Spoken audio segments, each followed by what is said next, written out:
My ex said I'd never find another alpha. Then his older brother asked me to dance. Hello, everyone. Before we begin today's story, I have a small favor to ask. Please hit the subscribe button and turn on the notification bell so you never miss our channel's new videos. It is quick, it is free, and it is the best way to support us in bringing you more dramatic and emotional stories like this one. Your support truly means the world to us. Before we begin, tell us in the comments where in the world you are watching from and what time it is where you are right now. We love seeing how far these stories travel and knowing who is joining us today. Now, let's begin today's story. You will never find another alpha who wants you, Cole Whitmore said, and Evan Mercer realized the cruelest part was not the sentence itself, but how calmly Cole expected him to believe it. They stood near the edge of the ballroom at the Whitmore Foundation Winter Gala, surrounded by crystal lights, polished marble, and nearly 200 guests dressed for an evening of charity speeches and expensive conversation. Evan had spent most of the night smiling beside Cole, while pretending not to notice how often his boyfriend introduced him simply as Evan, instead of acknowledging their relationship. Now, less than 20 feet from the dance floor, Cole was ending 2 years together as casually as if he were canceling dinner plans. Is that what you think? Evan asked. Cole adjusted the cuff of his black jacket. I think you should be realistic. You question everything. You never know when to let something go. Most alphas want an Omega who makes life easier. Evan felt the words land, but he refused to give Cole the reaction he seemed to expect. Then perhaps you should find someone easier. Cole frowned. Do not turn this into pride. I am not. Evan kept his voice level. I am accepting your decision. That seemed to bother Cole more than anger would have. You will understand eventually. I put up with more than most men would. Evan looked at him for a long second. For months, he had mistaken tolerance for patience and criticism for concern. Hearing Cole say it aloud made the pattern. Impossible to ignore. Thank you, Evan said. Cole blinked. For what? For finally explaining what you thought this relationship was. Evan turned toward the exit. He had made it 6 steps when the music changed. Conversations around him softened as couples moved toward the dance floor. Evan kept walking until a man stepped into his path. Grant Whitmore was impossible to mistake for his younger brother. At 33, Grant carried the quiet authority of someone who never needed to announce his importance. He was taller than Cole, broad-shouldered in a charcoal suit, with dark hair and a composed expression that made people instinctively give him space. As executive director of the Whitmore Foundation and the eldest alpha in the family, Grant was known for speaking rarely and being listened to immediately when he did. Evan had met him perhaps a dozen times. Their conversations had never lasted more than a few minutes. Evan, Grant said. Grant. Evan glanced toward the exit. Excuse me. I was just leaving. I know. Something in Grant's tone made him stop. Behind them, Cole had gone silent. Grant looked briefly toward his younger brother, then back at Evan. There was no pity in his expression. That surprised Evan. Before you go, Grant said, extending one hand. Would you dance with me? Evan stared at him. Around them, several conversations had already stopped. Cole stepped forward. Grant, what are you doing? Grant did not look away from Evan. Asking a question. Evan's heartbeat quickened, not from romance, but from confusion. Why, he asked. Grant's hand remained extended. Because you should not leave this room believing the last thing said about you was true. Evan studied him. Accepting would create rumors before the song ended. Refusing would be easier. But Cole had spent 2 years teaching Evan to make himself smaller whenever other people might misunderstand him. Evan was suddenly tired of being easy to explain. He placed his hand in Grant's. One dance. Grant nodded. One dance. As they stepped onto the floor, Evan caught Cole's stunned expression over Grant's shoulder. Yet the strangest thing was not that his ex was watching. It was that Grant seemed completely unconcerned about who else might be. This is going to cause trouble, Evan murmured. Grant met his eyes. Only if people believe treating you with respect is controversial. Evan had expected rescue, revenge, perhaps even family theater. Instead, he heard something far more dangerous to the walls he had built around himself: sincerity. The first 30 seconds of the dance felt longer than Evan's entire conversation with Cole. Grant guided him with calm confidence, keeping a respectful distance while the orchestra carried them across the crowded ballroom. Evan could feel people watching, but Grant never once looked toward them. You realize everyone here is going to assume something, Evan said. People here assume things professionally. Despite himself, Evan smiled. That sounds like experience. It is. Grant turned them smoothly near the edge of the dance floor. For the record, I am not doing this to embarrass Cole. Evan studied him. That was going to be my next question. I suspected it might be. Then why are you doing it? Grant was quiet for a moment. Because I heard what he said to you. Evan's expression tightened. So this is pity. No. You saw an Omega get dumped at your family gala and decided to rescue him. Grant shook his head. If I wanted to rescue you, I would have walked you to the door and spared you the attention. Asking you to dance guaranteed the opposite. Evan could not argue with that. Grant continued. I wanted the last public image of tonight to be you making a choice, not standing there while someone else defined your worth. Evan looked away briefly. You make that sound very noble. It was not entirely noble. What was the other reason? Grant's gaze held his. I wanted to dance with you. Evan missed half a step. Grant adjusted without comment, allowing Evan to recover without making the moment awkward. You barely know me. That is not completely true. Evan frowned. We have spoken maybe 12 times. 14. You counted. No. I remember.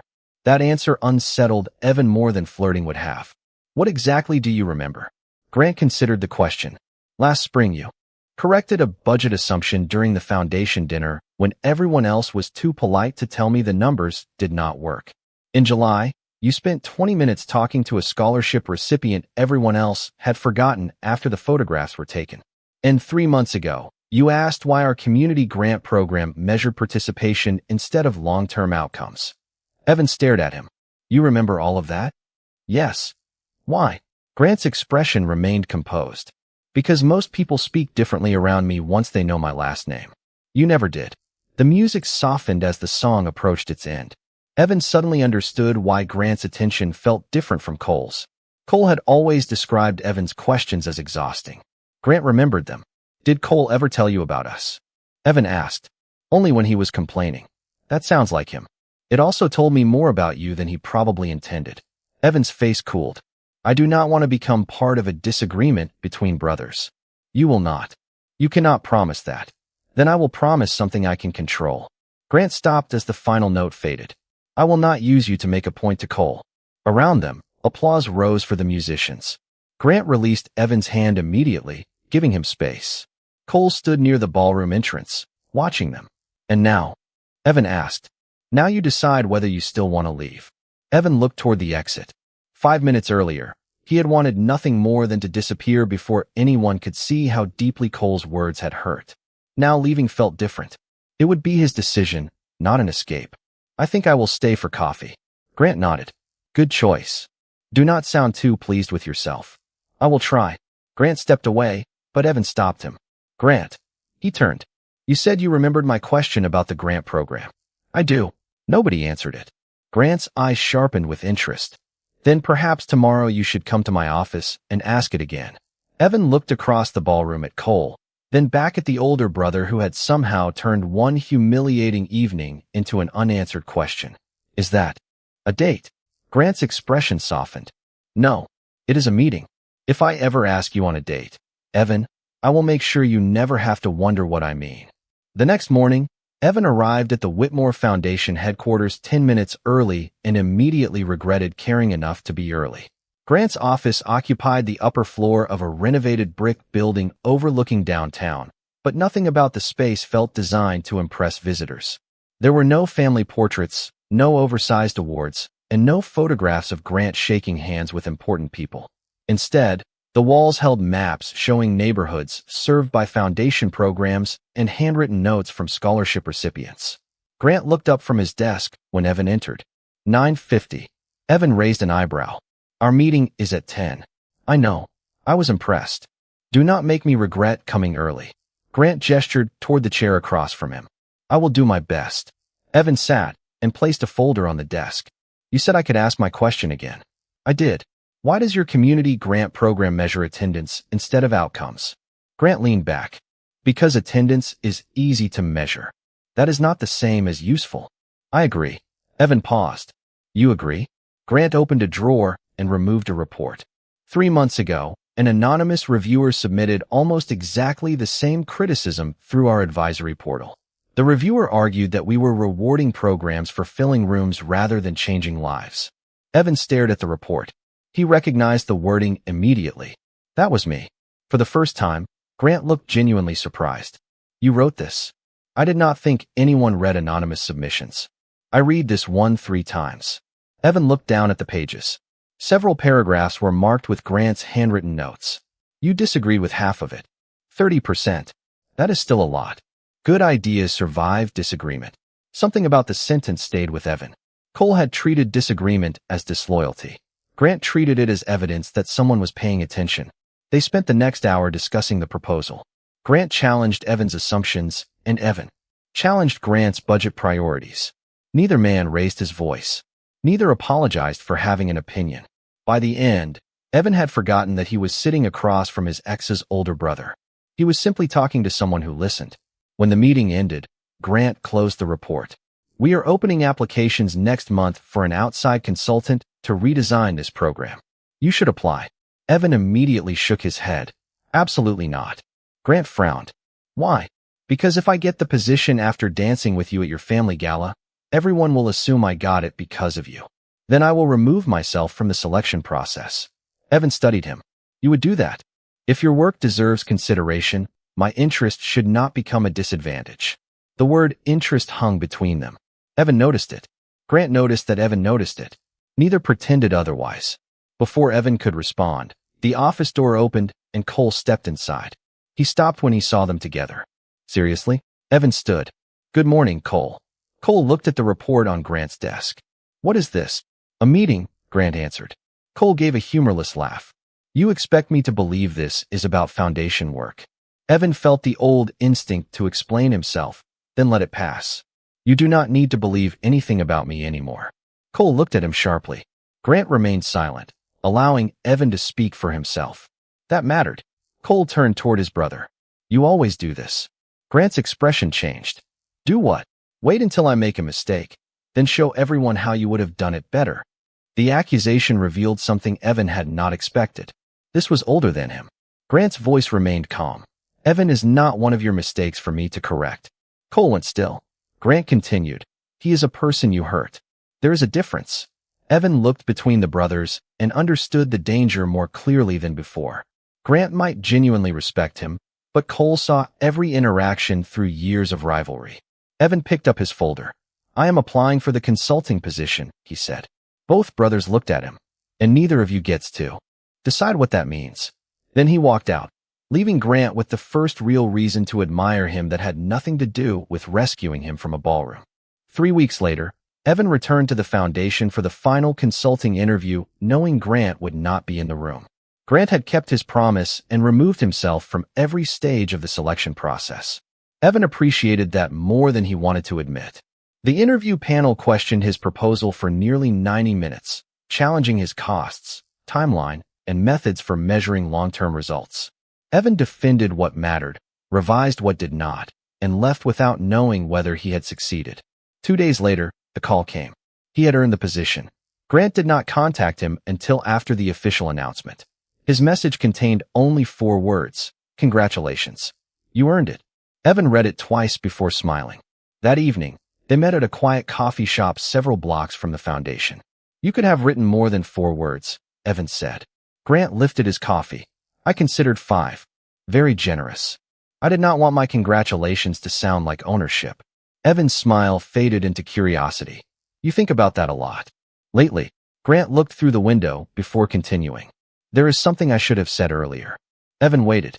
I knew Cole was dismissive of you. How much did you know? Enough to recognize that he treated your questions like inconveniences. Evan's expression cooled. And you said nothing. Grant did not defend himself. No. Why? Because Cole is my brother, and I told myself his relationship was none of my business. I called that respect for boundaries. What do you call it now? Grant met his eyes. Convenient silence. The answer surprised Evan. You could blame him. He is responsible for how he treated you. I am responsible for what I chose not to question. Evan leaned back. Being better than Cole does not automatically make you good for me. I know. Do you? Grant nodded. That is why I am not asking you to compare us. For several seconds, Evan said nothing. Grant's willingness to accept criticism without turning. It into an argument unsettled him in a completely different way. Most alphas I know hate being told they were wrong. Most people hate it. And you? I hate it too. Grant smiled faintly. I simply learned that hating an answer does not make it false. Evan laughed before he could stop himself. The tension eased. Grant looked at him with an openness Evan had not seen at the gala. May I ask you something that has nothing to do with the foundation? You may ask. Would you have danced with me if Cole had not said what he said? Evan considered it honestly. Probably not. Grant nodded. Fair. Does that disappoint you? A little. Good. Grant raised an eyebrow. Evan continued. It means you are human. They finished their coffee talking about books, work, terrible airport food, and the places they wanted to visit someday. Nothing dramatic happened. Yet when Evan walked home, he realized he had spent 2 hours with an alpha without once adjusting his personality to keep the peace. The realization stayed with him. So did Grant's confession. Grant had not rescued Evan because he had always been wiser than his younger brother. He had made mistakes too, quieter ones built from avoidance instead of cruelty. The difference was that Grant could name them without demanding forgiveness. For the first time, Evan wondered whether strength might have less to do with never being wrong and more to do with becoming someone who could hear the truth without punishing the person who spoke it. For the next 6 weeks, Evan worked with the foundation team to rebuild the community grant program. And for the first time in years, his habit of questioning everything was treated as an asset rather than a flaw. He replaced simple attendance counts with measures of long-term progress, interviewed program leaders who had previously been reduced to numbers on spreadsheets, and challenged several expensive initiatives that looked impressive in annual reports but produced little lasting value. Grant stayed out of Evan's direct chain of command, exactly as promised. Their conversations continued outside work, usually over coffee or dinner, and neither man tried to name what was growing between them. Evan liked the patience of it. Grant never treated attention as a debt that Evan had to repay. One afternoon, Evan finished presenting the first results to the foundation board. The new model had already identified 2 programs worth expanding and 3 that needed redesign. When the meeting ended, Cole was waiting in the hallway. You seem comfortable here, he said. Evan closed his folder. I am. Cole glanced through the glass doors toward the boardroom. Grant must be pleased. Evan heard the implication immediately. The board approved the model unanimously. That is not what I meant. I know. Cole lowered his voice. People are talking about you too. People talked when you and I were together too. This is different. Evan studied him. Because he is your brother? Cole's jaw tightened. Because you moved on pretty quickly. Evan almost laughed at the irony. You ended our relationship. And somehow you ended up with Grant. I did not end up with anyone. Come on, Evan. You expect me to believe this has nothing to do with me. There it was, the assumption that even Evan's future must somehow remain centered on Cole. Months earlier, Evan might have defended himself. Instead, he answered calmly. I am not replacing you, Cole. I stopped building my life around you. Cole fell silent. Evan continued. Grant did not give me this job. He removed himself from the process. He does not approve my work, and he does not decide whether I succeed here. If you want to criticize my proposal, read it. If you want to discuss your brother, discuss him with your brother. Cole looked genuinely unsettled. You were never like this with me. Evan considered the statement. I was. You just preferred me when I doubted myself. Cole had no answer. Evan walked away without anger, and that surprised him most. That evening, Grant met him outside a small restaurant near the river. He took one look at Evan and asked, Difficult day? Productive day. That answer usually means both. Evan smiled. They walked along the river after dinner, city lights reflecting across the water. Grant did not ask about Cole until Evan brought him up. When Evan explained what happened, Grant listened without interrupting. I am sorry, he said. For Cole. For every time my family made you feel as though your choices belonged to us. Evan stopped walking. Grant stopped too. There is something I need to know, Evan said. Ask. When you look at me, do you see the Omega your brother lost? Grant's expression became serious. No. Then what do you see? Grant took a moment before answering. A man who notices what everyone else accepts. A man who makes institutions uncomfortable for useful reasons. Someone who is learning that he never needed permission to take up space. Evan's chest tightened. Grant continued quietly. And someone I would like to know better, if he chooses the same. Evan looked at the alpha who could command a boardroom, yet had never once tried to command him. For the first time, the possibility between them did not feel like revenge, rescue, or replacement. It felt like a choice waiting patiently to be made. By the following Monday, Evan understood that Grant's power had never come from being the loudest alpha in the room. It came from the fact that he rarely needed to repeat himself. During a foundation leadership meeting, 3 senior board members argued that the new Grant standards placed too much emphasis on community feedback. Grant listened until everyone finished, then asked one question. If the people receiving our help cannot tell us whether it works, whose approval are we actually measuring? The room went quiet. Evan watched from across the table, noticing something he had once misunderstood about alpha strength. Cole had often treated authority like a performance. Grant treated it like responsibility. After the meeting, Grant's aunt, Margaret Whitmore, asked him to remain behind. Evan was gathering his papers when she added, "You too, Mr. Mercer." Margaret waited until the room emptied. "There are rumors concerning both of you." Evan glanced at Grant. Grant did not react. "What kind of rumors?" Evan asked. "That Grant's judgment has become compromised." Margaret folded her hands. "The Foundation cannot afford the appearance that personal affection influences professional decisions." Grant answered calmly. "Evan reports to an independent committee. I removed myself from his hiring process and performance review. Facts do not always prevent gossip. Then we should not build policy around gossip." Margaret's expression tightened. "You are the eldest Whitmore alpha. Your choices affect this family." Grant's voice remained even. "Family loyalty does not require me to participate in unfair assumptions about someone else." Evan felt the weight of the words, but he also felt uncomfortable being discussed like a test of Grant's character. Outside the meeting room, he stopped him. "I do not want to become the reason you fight your family." Grant faced him. "You are not. It looks that way. Then people are looking at the wrong thing." Evan crossed his arms.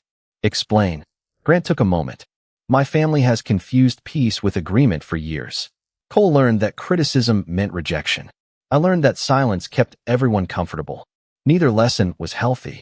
And now I am trying to stop treating comfort as proof that something is right." Evan studied him. "Even if I walk away tomorrow?" Grant's answer came without hesitation. "Especially then." That stopped Evan. Grant continued, "If I only challenge a bad standard because I hope you will choose me, then I am not principled. I am bargaining." Evan looked down the empty hallway, suddenly aware of how different this felt from everything he had known with Cole. Grant was not asking for gratitude. He was not using protection to create obligation. He was changing because he believed change was necessary. "You make being reasonable extremely inconvenient," Evan said. Grant smiled. "You started it."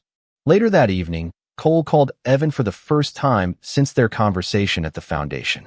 Evan almost ignored it, then answered. Cole's voice sounded quieter than usual. "I owe you an apology." Evan said nothing. "Not because of Grant," Cole continued. "Because I keep telling myself he took something from me. He did not. I lost your trust before he ever asked you to dance." Evan closed his eyes briefly. It was the first time Cole had spoken without making himself the center of the injury. "Thank you for saying that," Evan replied. Cole hesitated. "Does that mean you forgive me?" Evan looked out his apartment window at the city below. "It means I heard you." After the call ended, Evan understood something he had not expected. Grant's greatest strength was not that he could defeat his younger brother in some romantic competition. It was that he refused to compete at all, and that made Evan's growing feelings for him far more difficult to dismiss. 2 weeks later, Cole asked Evan to meet him at a small cafe near the river. Evan agreed because the apology on the phone had sounded like the beginning of accountability, and he wanted to know whether it could survive a face-to-face conversation. Cole arrived early. For once, he did not begin by defending himself. "I kept thinking about what you said," he told Evan. "About preferring you when you doubted yourself." Evan waited. Cole looked down at his coffee. "You were right. When you challenged me, I treated it like disrespect. When you disagreed, I made you feel difficult. I thought being your alpha meant I should always know better. And now?" Evan asked. "Now I think I wanted obedience because it was easier than becoming someone worth trusting." Evan had imagined receiving an apology like this many times during their relationship. Strangely, hearing it now did not make him want Cole back. It simply made an old weight easier to put down. "I forgive you," Evan said.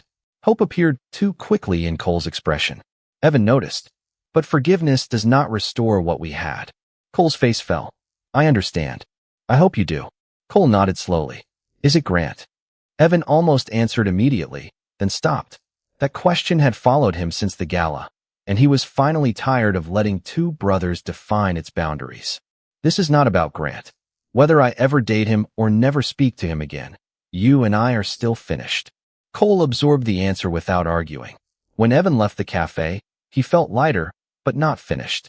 That evening, Grant met him on the foundation rooftop after work. The city stretched around them beneath a clear autumn sky. Grant had brought 2 cups of coffee. You met. Cole, he said. Evan accepted one. He told you. No. You smell like the coffee that cafe serves. Evan laughed. That is either impressive or concerning. Grant smiled. How did it go? He apologized. I forgave him. Grant nodded. Nothing in his expression suggested disappointment or fear. That should have reassured Evan. Instead, another question rose. Grant, why do you want me? Grant's smile disappeared. I thought I had answered that. Not completely. Evan faced him.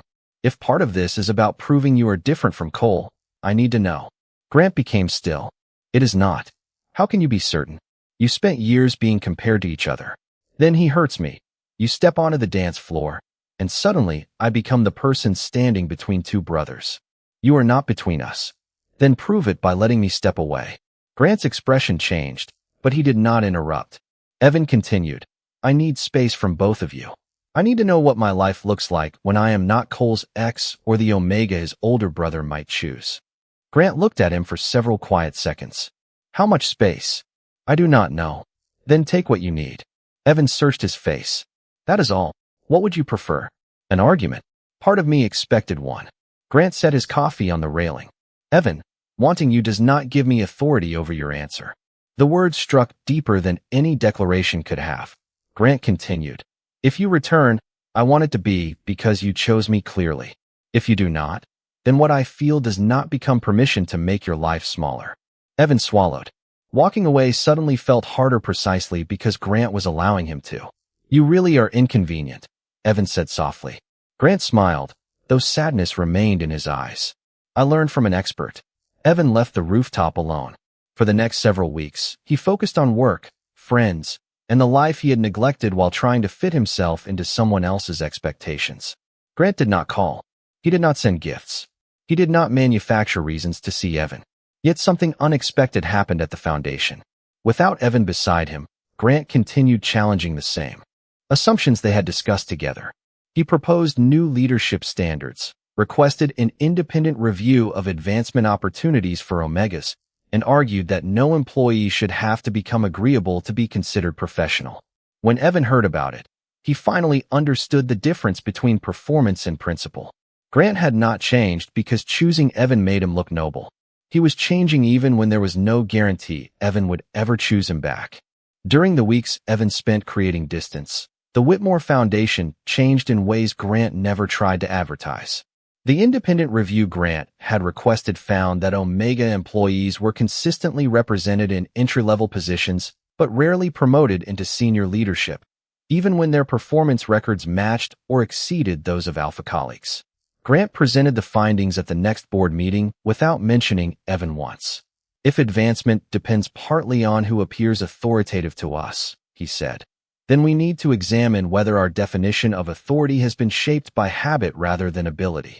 Margaret Whitmore objected that changing promotion standards too quickly might create resentment. Grant answered calmly, fairness does not become unfair because someone was comfortable with the old system. The board approved a transparent promotion framework, independent evaluation panels, and a mentorship program open equally to alphas, betas, and omegas. Evan learned about the changes through colleagues, not Grant. That mattered. Grant was keeping his promise even when doing so gave him no romantic advantage. More importantly, he was changing an institution instead of performing one dramatic gesture. Evan continued his consulting work and completed the Grant redesign ahead of schedule. The final report showed that several community programs previously considered average were producing exceptional long-term results, while 2 highly publicized programs needed major restructuring. When the board published the findings, Grant made sure the public report credited Evan and the entire research team by name. He sent Evan no private message afterward. No. Congratulations disguised as an invitation. No reminder of the dance. No attempt to collect gratitude. One evening, Margaret found Evan alone in the conference room packing his notes. You changed him, she said. Evan looked up. No. Margaret seemed surprised. You do not think so? I challenged him. There is a difference. If Grant changed only because of me, then he could change back when I leave. Margaret considered that. He has always carried responsibility well. Responsibility is not the same as reflection. Evan closed his folder. He is learning to question systems that benefit him. That is his work, not mine. Margaret gave a thoughtful nod. Perhaps I have some work of my own. 2 days later, Evan attended the Foundation's quarterly leadership forum. Grant was speaking with several program directors across the room. Their eyes met for the first time in weeks. Grant offered only a small nod and returned to his conversation. Evan had asked for space, and Grant was still giving it to him even when they stood 30 feet apart. Strangely, that restraint affected Evan more than pursuit ever could. After the forum, Evan found Cole near the elevators. Cole looked healthier somehow, less defensive. Grant has not stopped talking about your ideas, Cole said. Evan stiffened. Cole smiled faintly. Not you. Your ideas. There is a difference. I am starting to understand that. Evan relaxed. How are you? Learning how often I confuse being challenged with being rejected.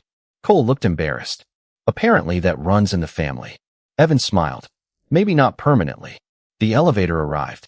Cole stepped inside, then turned. For what it is worth, Grant never competed with me for you. I was the only one keeping score. The doors closed before Evan could answer. That night, Evan walked home thinking about the first dance.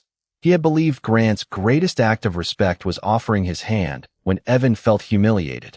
He had been wrong. The greater act was what came afterward. Grant had opened that hand and allowed Evan to walk away. Evan finally understood that he no longer needed an alpha to prove Cole wrong.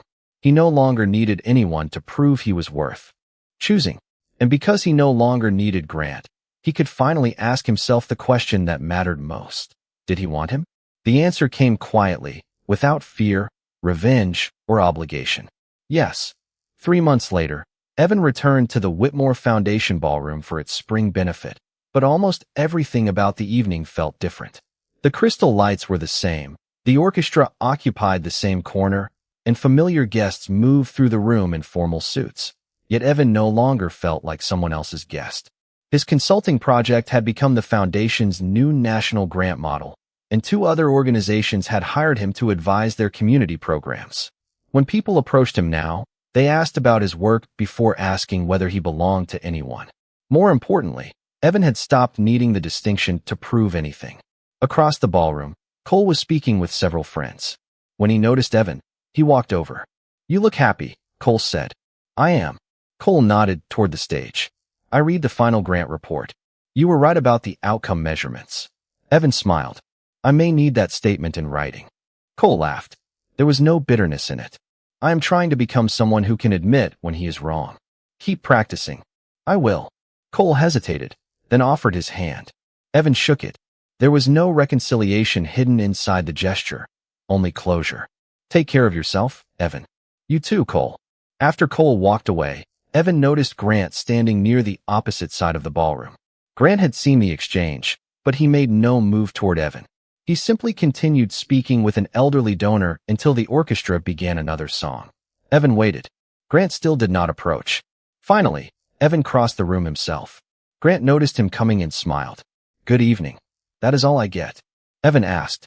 You requested space. 3 months ago. You never informed me that the policy had changed. Evan laughed. You really were going to stand there all night, were you not? I was considering the dessert table. Very romantic. Grant's smile softened. Evan, I meant what I said. I was not going to turn patience into another form of pressure. The orchestra shifted into a slow, elegant melody. Evan glanced toward the dance floor. This song feels familiar. Grant followed his gaze. The circumstances are different. Very different. Grant paused before extending his hand, exactly as he had months earlier. Would you dance with me? Evan looked at the offered hand. The first time Grant had asked, Evan had been wounded, embarrassed, and desperate not to let Cole's judgment become the final word on his worth. This time, nobody needed rescuing. Yes, Evan said. They stepped onto the dance floor together.